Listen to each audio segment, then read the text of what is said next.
Hello guys, again मुस्कुराइए आप फिर से भैया की क्लास में। भैया आपका पीछा नहीं छोड़ने वाले अभी। ओके, सो हमने अभी फिजिक्स पढ़ाई शुरू करी है एंड फिजिक्स के चैप्टर 1 में थे हम। एंड चैप्टर 1 में हमने बहुत सारी चीज़ें देख रखी है ऑलरेडी, जैसे कि प्रकाश क्या होते हैं, प्रकाश के गुण क्या होते हैं, प्रकाश का परावर्तन, परावर्तन के नियम। एंड उसके बाद हमने देखा कि दर्पण कितने प्रकार के होते हैं। अगर हमसे कोई पूछता है कि दर्पण कितने प्रकार के होते हैं, तो दर्पण 2 प्रकार के होते हैं, है ना। एंड कौन कौन से? तो एक गोलीय और एक समतल। कभी भी ऐसा मत बोलना कि एक उत्तल, एक अवतल एंड एक समतल, 3 प्रकार के। नहीं, दर्पण जब भी होगा 2 प्रकार के, एक गोलीय और एक समतल, ठीक है। एंड हमने समतल दर्पण का सारा प्रॉपर्टी देख लिया था, और अब हमें देखना है गोलीय दर्पण का सारा प्रॉपर्टी, है ना। तो आइए देखते हैं।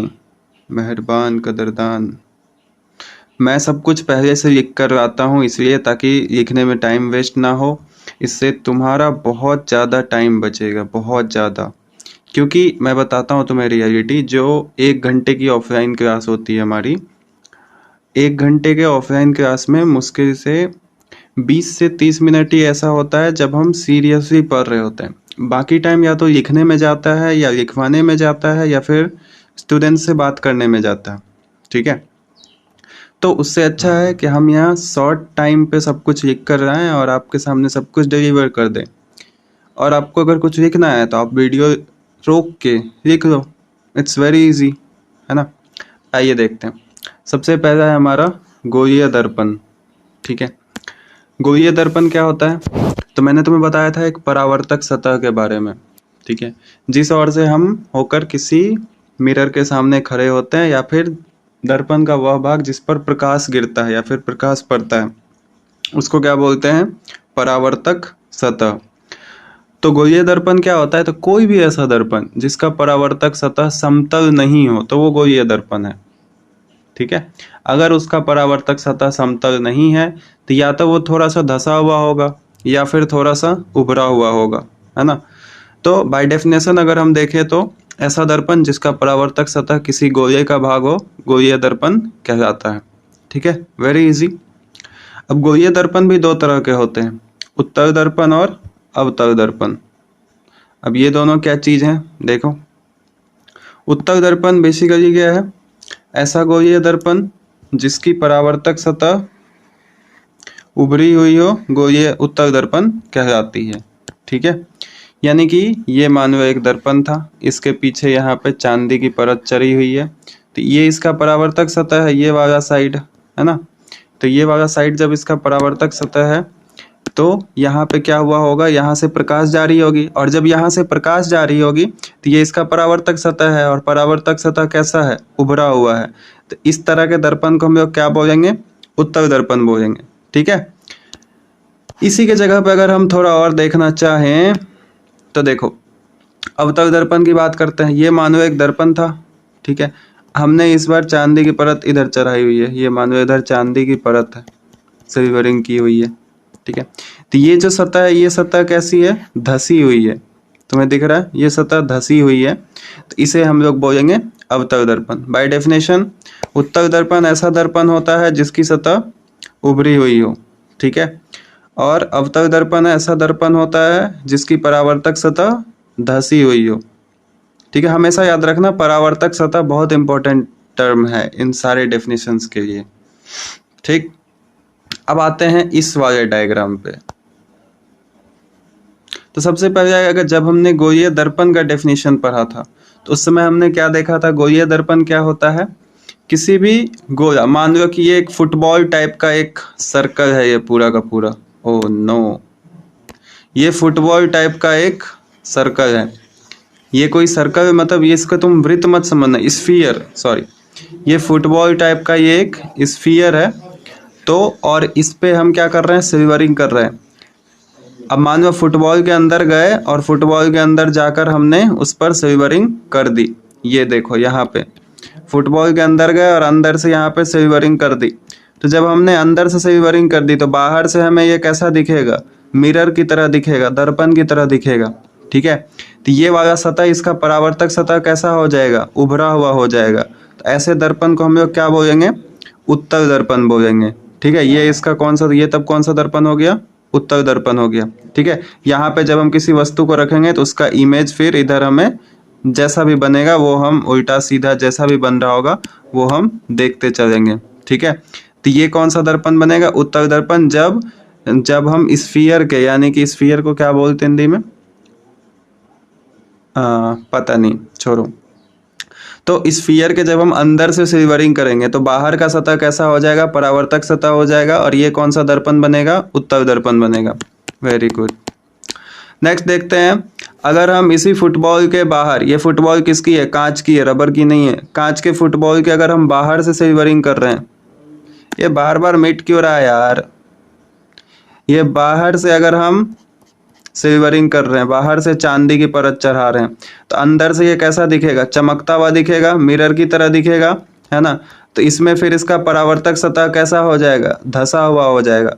तो धसे हुए परावर्तक सतह वाले दर्पण को क्या बोलेंगे, अवतल दर्पण बोलेंगे। ठीक है, ये तो हो गई दर्पण की पहचान, ये हो गया अवतल दर्पण और ये हो गया हमारा उत्तल दर्पण।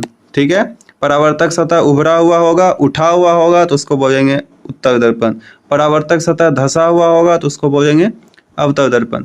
अब यहाँ पे कुछ और भी डेफिनेशन हमें देखने चाहिए, जैसे कि मान लो कि ये एक फुटबॉल था, मानना क्या, ये तो है ही, है ना, ये एक फुटबॉल है। ओके, एंड इस फुटबॉल का एक सेंटर होगा कहीं ना कहीं, और फुटबॉल का जो सेंटर होगा उसी को हम लोग बोलते हैं वक्रता केंद्र। अब देखो यहाँ पे एक और टर्म होगा पोल, इसको हम लोग बोलते हैं, हम लोग क्या, तुम भी यही बोलोगे, पोल। ठीक है, तो ये जो पोल होता है इसी को हिंदी में बोलते हैं ध्रुव।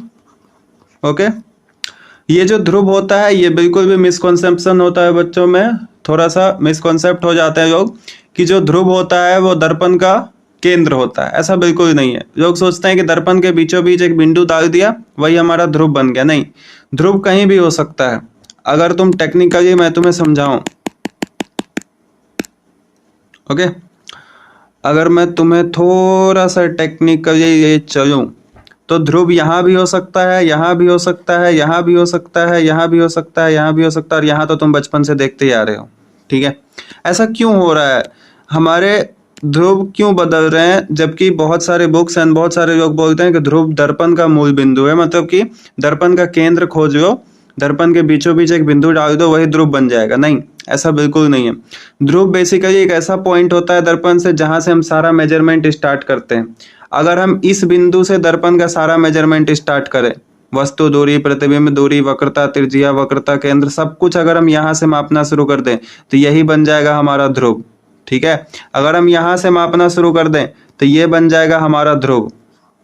ठीक है, एक बार किसी सेंट्रल गवर्नमेंट की किसी एग्जाम में एक क्वेश्चन आया था कि दर्पण का ध्रुव एक होते हैं या अनंत होते हैं। तो भाई 10th बोर्ड वाले बच्चे नए नए पढ़ के जाते हैं, उन्हें तो यही पता होता है कि दर्पण का ध्रुव एक ही होता है और वो दर्पण के बीचों बीच होता है। नहीं, ऐसा नहीं है, दर्पण के अनंत ध्रुव हो सकते हैं, जहां मन वहां तुम ध्रुव बना सकते हो, ये तुम्हारे ऊपर है। बट हम हमेशा अपने सहूलियत के लिए, पढ़ाई अपने सहूलियत से की जाती है, तो हमेशा अपने सहूलियत के, और सबसे आसान ये पड़ता है कि ध्रुव को इस बिंदु पर मुख्य अक्ष पर रख दिया जाए। हम लोग देखेंगे मुख्य अक्ष क्या होता है। ठीक है, तो ध्रुव अगर हम डेफिनेशन देखें ध्रुव का तो क्या हो जाएगा, ध्रुव एक ऐसा बिंदु है जहां से सारा मेजरमेंट नाप तोल किया जाता है। ठीक है, मैं वो वाले नाप तोल की बात नहीं कर रहा। ओके, तो वक्रता केंद्र क्या होता है, जिस गोले का दर्पण भाग होता है उसका केंद्र कहलाता है वक्रता केंद्र। और ध्रुव क्या होता है, जहां से सारा मेजरमेंट स्टार्ट किया जाता है उसको बोलते हैं ध्रुव। ठीक है, ओके, इतना दूर क्लियर होगा। अब देखो यहीं पे एक और टर्म आता है फोकस, फोकस बिंदु। सो नॉर्मली तुम इतना समझ सकते हो कि वक्रता केंद्र और ध्रुव के बीच के बिंदु को फोकस बिंदु बोलते हैं। ये है वक्रता केंद्र और ये है ध्रुव, और इनके बीच का जो ये बिंदु होगा इसी को क्या बोलेंगे, फोकस बोलेंगे। ठीक है, बट इसके और भी डेफिनेशन अभी हम लोग देखेंगे, चिंता नहीं करना है, सबसे पहले आपको घबराना नहीं है। ठीक है, अब आते हैं यहाँ डेफिनेशन पे। मैंने सारे लिख रखे हैं क्योंकि मैंने तुम्हें बताया कि मैं सब कुछ पहले से लिख के आता हूँ ताकि तुम्हें सहूलियत हो और ज़्यादा टाइम बर्बाद ना करना पड़े, क्योंकि एक बार फिर मैं लिखूंगा, एक बार फिर तुम लिखोगे, है ना, फिर एक बार मैं बोलूंगा तो पूरी 1 घंटे की एक वीडियो बनेगी। क्योंकि मैं सब कुछ पहले से लिख के आता हूँ तो 1 घंटे की क्लास हमारी मुश्किल से 20 से 25 मिनट तक चलेगी। ठीक है, देखो सबसे पहला डेफिनेशन है वक्रता केंद्र। तो वक्रता केंद्र का डेफिनेशन अभी तुरंत मैंने तुम्हें बताया था क्या होता है। गोलीय दर्पण, जिस गोले का भाग होता है उसका केंद्र वक्रता केंद्र कहलाता है। ओके, ध्रुव, दर्पण के जिस बिंदु से दूरियां मापी जाती है ध्रुव कहलाता है। यही डेफिनेशन याद रखना है, बिल्कुल भी याद नहीं करना है कि दर्पण के मूल बिंदु को ध्रुव कहते हैं, दर्पण के केंद्र को ध्रुव कहते हैं, नहीं, बिल्कुल नहीं। ध्रुव क्या होता है, दर्पण के जिस बिंदु से दूरियां मापी जाती है ध्रुव कहलाता है। नेक्स्ट है हमारा फोकस बिंदु। अनंत से आने वाली किरणें दर्पण से परावर्तन के बाद जिस बिंदु पर मिलती है या मिलती हुई प्रतीत होती है उसे फोकस बिंदु कहते हैं। अब ये क्या चीज है भाई, तो देखो अभी तुरंत मैंने बताया तुम्हें कि सेंटर और पोल को मिलाने वाली रेखा का मूल बिंदु क्या होता है, फोकस होता है। लेकिन यहाँ पे हम कुछ और भी देख सकते थे। देखो जैसे कि मान लो ये एक कौन सा दर्पण है, कोई तो मुंह खोल के बोलो। ये मानो एक अवतल दर्पण था और अनंत से प्रकाश आ रही है। तो अनंत से जब भी प्रकाश आएगा, अनंत से जब भी प्रकाश आएगा वो मुख्य अक्ष के समानांतर होगा। मुख्य अक्ष क्या होता है पढ़ेंगे अभी, ये जो लाइन है ना यही है मुख्य अक्ष।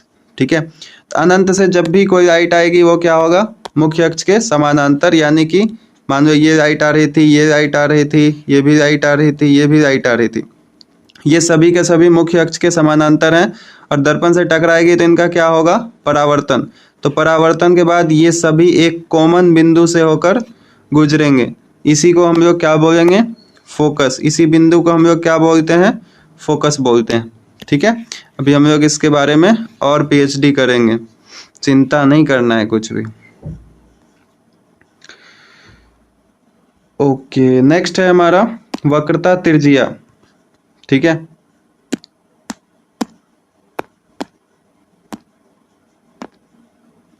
वक्रता त्रिज्या क्या होता है, ध्रुव तथा वक्रता केंद्र के बीच की दूरी को वक्रता त्रिज्या कहते हैं।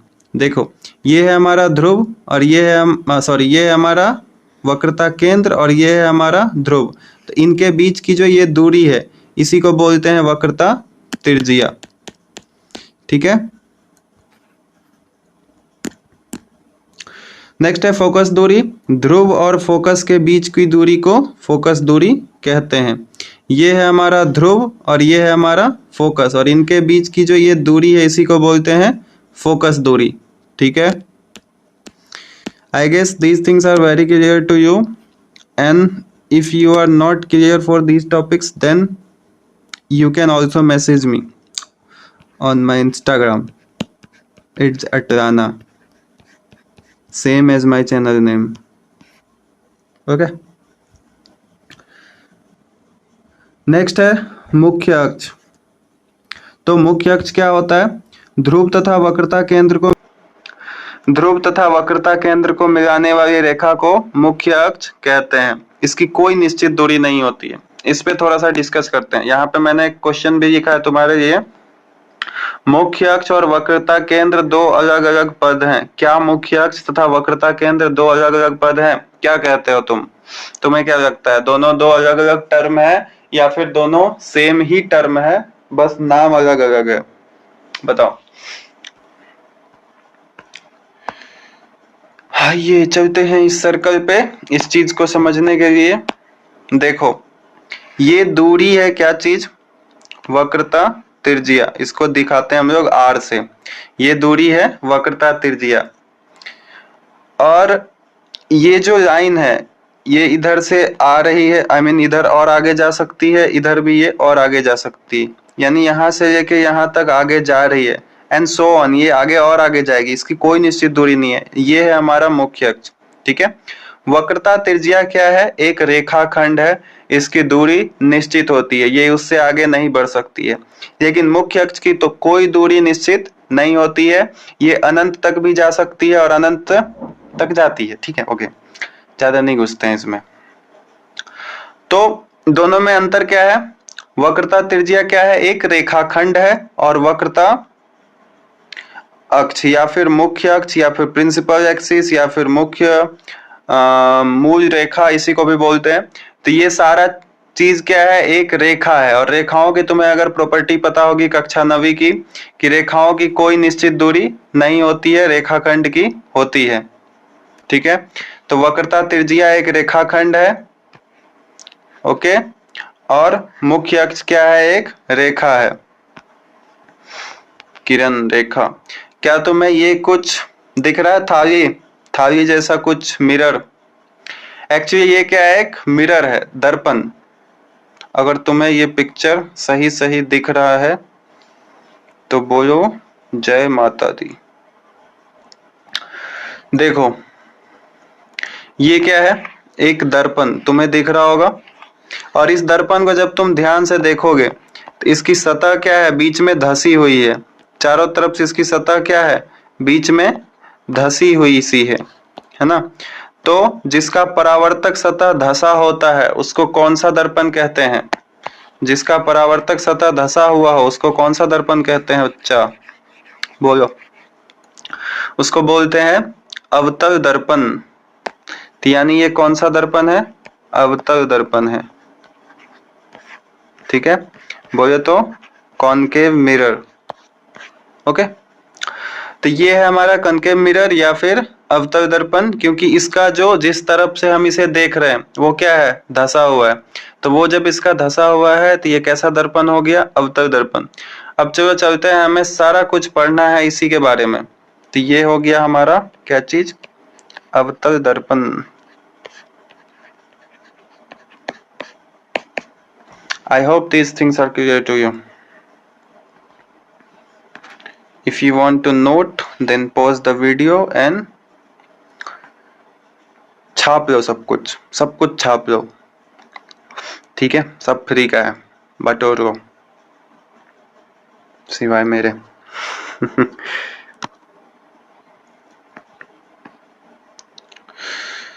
अब आते हैं हमें अवतल दर्पण। तो अवतल दर्पण का डेफिनेशन तुम्हें पता होगा। अवतल दर्पण का बाय डेफिनेशन हमें क्या पता है? कि ऐसा दर्पण जिसका परावर्तक सतह धसा हुआ हो, कौन सा दर्पण होता है?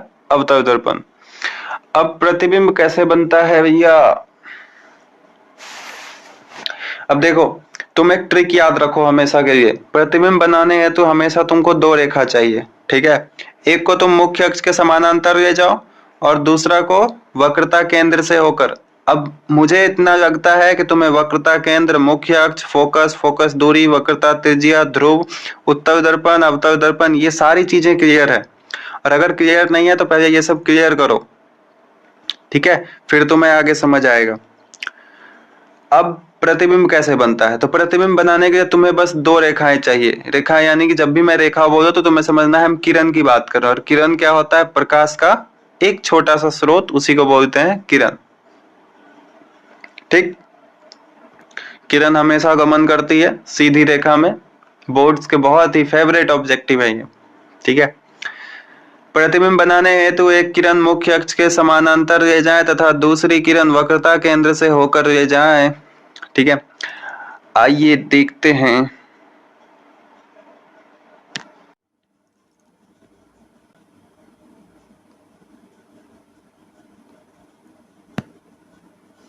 देखो ये है कौन सा दर्पण? एक अवतल दर्पण। ठीक है, ये है एक अवतल दर्पण, इतना तुम्हें दिख रहा होगा। और ये है इसका वक्रता केंद्र, ये है इसकी फोकस और ये है इसका पोल। और ये पूरा का पूरा लाइन क्या है? इसका मुख्य अक्ष। ठीक, क्लियर? क्लियर, एकदम क्लियर। अब देखो प्रतिबिंब कैसे बनाया जाए। मान लो इसको मैं थोड़ा सा और एक्सटेंड करता हूं।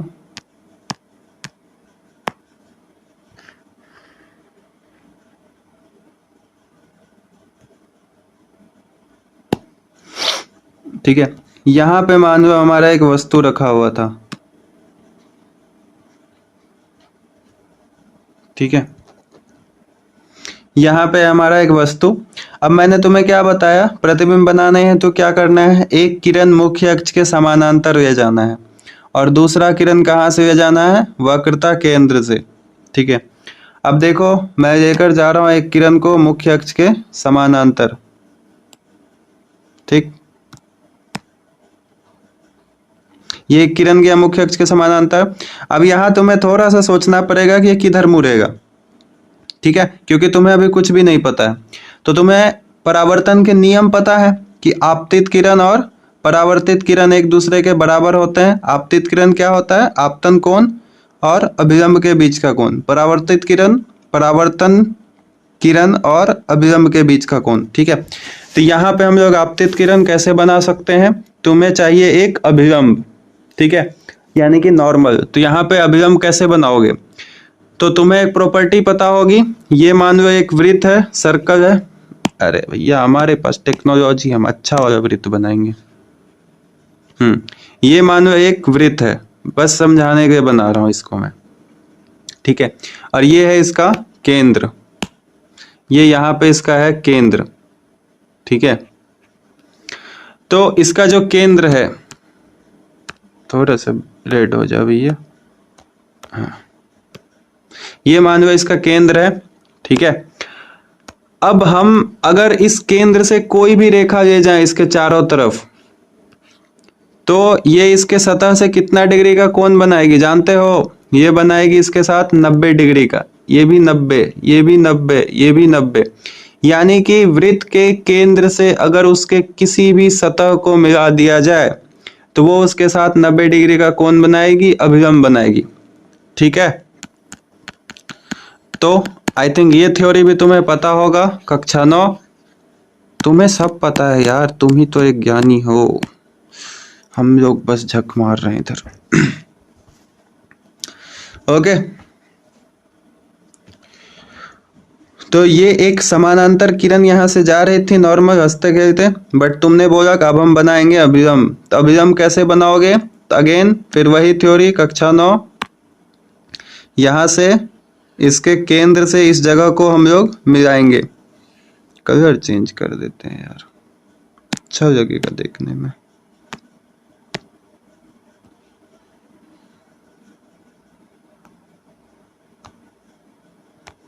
ठीक है, तो ये क्या हो गया इसका अभिलंब। इसको मैं थोड़ा सा डॉटेड डॉटेड बना देता हूं, अरे ये पूरा मिट जाएगा, छोड़ो। तो ये कौन सा किरण हो गया, कोण आई। आई बोले तो आपतित कोण। अब जितने की आपतित कोण बनी है उतने की कौन सी कोण बनेगी, परावर्तित कोण, है ना। तो परावर्तित कोण कैसे बनेगा, ऐसे करके।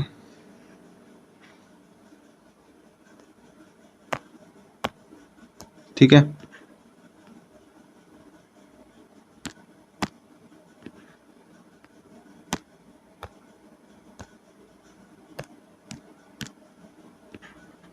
ये हो गया परावर्तित कोण, यानी कि ये हो गया आर, और आई और आर आपस में क्या है, बराबर है। तो यानी कि एक चीज तुम्हें यहाँ देखा, मुख्य अक्ष के समानांतर जब भी कोई किरण गई तो वो कहाँ से होकर गुजरी, फोकस से होकर गुजरी। ठीक है, देखो अगर तुम्हें कुछ भी नहीं आता है, कुछ भी नहीं आता है कि दर्पण से परावर्तन के बाद किरण किधर जाएगा, कुछ भी नहीं मालूम पड़ रहा है, तो बस सिंपली क्या करो, तुम एक किरण को दर्पण के पास ले जाओ और उसके साथ बनाओ उसका एक अभिलंब। अभिलंब कैसे बनाना है, जिस बिंदु पर किरण टकरा रही है सेम उसी बिंदु पर क्या करना है, उसे वक्रता केंद्र से मिला देना है, तो उसका अभिलंब बन जाएगा। अभिलंब बनेगा तो आपतित कोण बन जाएगी, आपतित कोण बनेगा फिर परावर्तन कोण बनेगा, और फिर आसानी से तुम इसको मोड़ सकोगे, है ना। तो ये हो गई, एक किरण चले गया यहाँ से बहुत ही आसानी से।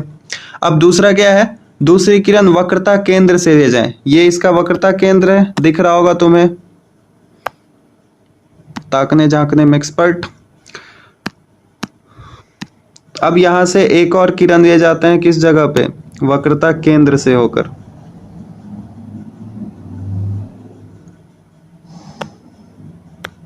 बोले तो ऐसा। सो यहां तुम्हें दिख रहा होगा कि ये दोनों किरण कहां पे टकरा रहे हैं, इस बिंदु पर आकर ये टकरा रहे हैं, है ना। इस बिंदु पर टकराने का क्या मतलब है कि ये जो टॉप पॉइंट था इस जगह पे, इस जगह का जो ये पॉइंट था उस पॉइंट का प्रतिबिंब यहाँ पे बना है, तो यानी कि प्रतिबिंब कैसा बना होगा, कुछ इस तरह का यहाँ पे प्रतिबिंब बना होगा। तीर कैसा हो गया, उल्टा हो गया। तो बहुत ही आसानी से इस तरह से हम लोग प्रतिबिंब बना सकते हैं। एक किरण को कैसे ले जाना है, मुख्य अक्ष के समानांतर, और दूसरे किरण को वक्रता केंद्र से होकर। ठीक है, बहुत ही आसानी से हम लोग फिर प्रतिबिंब को बना पाएंगे। It's very easy. ओके,